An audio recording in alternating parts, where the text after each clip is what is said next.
गुरु भक्ति योग।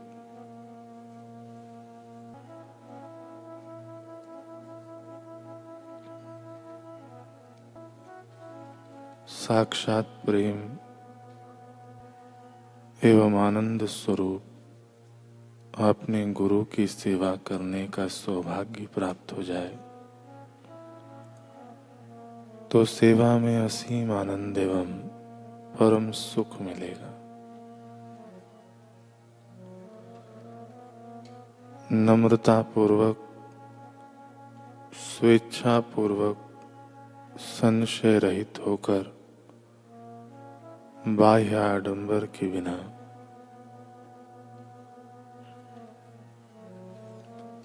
द्वेष रहित बनकर असीम प्रेम से अपने गुरु की सेवा करो।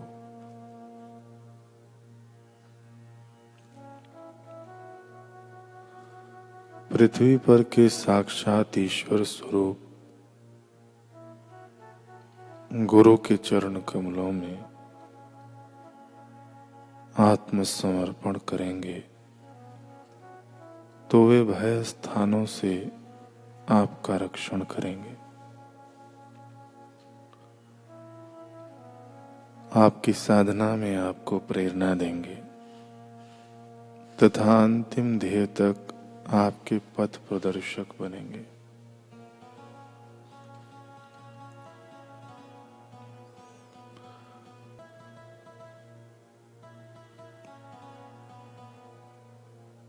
गुरु की कृपा अखूट, असीम और अवर्णनीय है। गुरु का उच्चिष्ट प्रसाद लेने से असाध्य रोग मिटते हैं। गुरु पर श्रद्धा एक ऐसी चीज है जो प्राप्त करने के बाद और कुछ प्राप्त करना शेष नहीं रहता।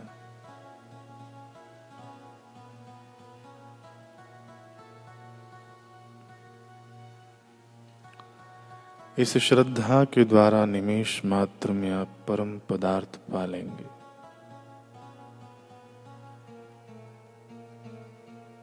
गुरु के वचन एवं कर्म में श्रद्धा रखो, श्रद्धा रखो, श्रद्धा रखो। यही गुरु भक्ति विकसित करने का मार्ग है। पूज्य बापू जी कह रहे हैं कि जिसकी जितनी जितनी ईश्वर को पाने की तड़प बढ़ती है वह उतना उतना जगत की नश्वरता निहारता है, समझता है, और जब चित्त परम शुद्ध होता है तो जगदीश्वर के अनुभव के बिना एक सांस भी उसके लिए भारी पड़ती है।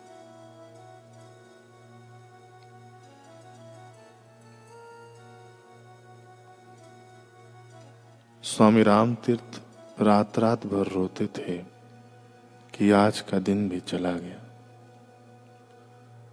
ध्रुव को 5 वर्ष में मिला, प्रहलाद को बचपन में मिला, मेरा 22वां साल जा रहा है।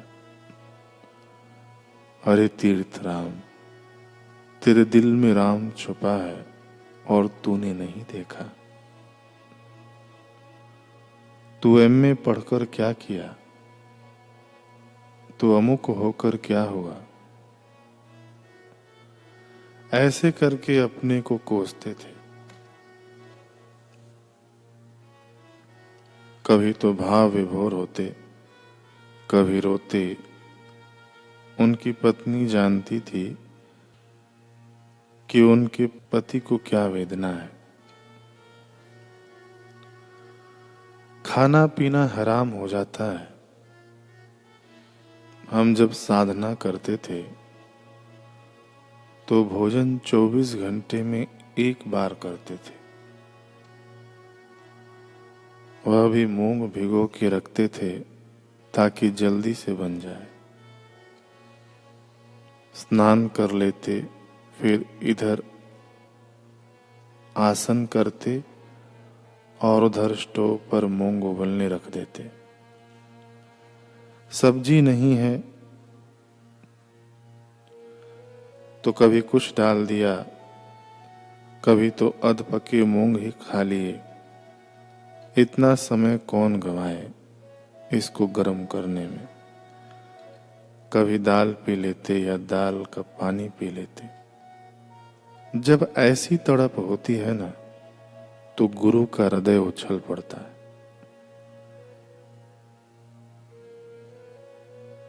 बोले बाबा जी, तड़प न हो फिर भी उछलो ना। बाबा जी का हृदय तो उछलता रहता है, लेकिन हम में तड़प नहीं है तो आत्मा अनुभव नहीं होता है। तड़प नहीं है इसलिए उछला हुआ माल भी आकर चला जाता है। थोड़ा मजा दे जाता है, नहीं तो एक उछाल में आत्म अनुभव हो सकता है। आत्म अनुभव नहीं होता, लेकिन झलक आ जाती है, और झलक आती है इसलिए तो सत्संग में पहुंचते हो तुम।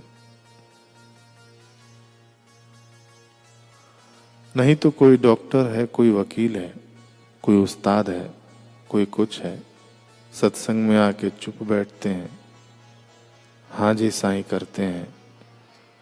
कुछ न कुछ मिलता है और अनुभव में आता है तो कुछ न कुछ पुण्य तो है।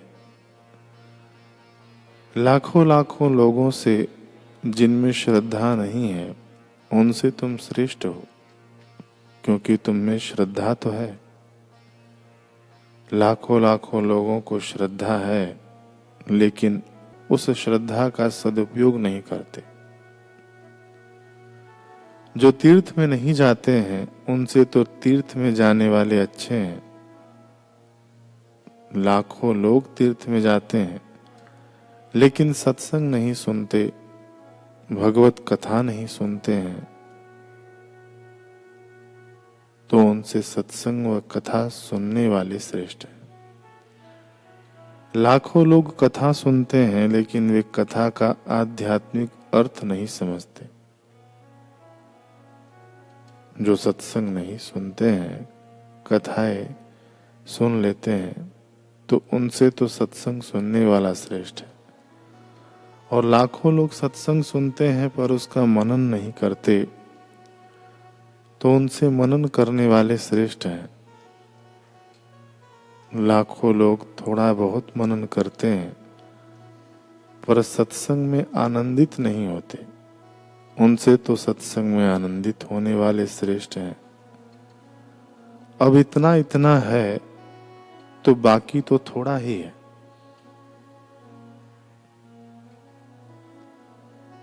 जब सत्संग भी सुन रहे हैं, आनंदित भी हो रहे हैं, तो आनंद स्वरूप आत्मा को मय रूप में, ब्रह्म रूप में जानना ही तो बाकी है। तो गुरु के वचनों का अनुसरण करते हुए इसे जान लो।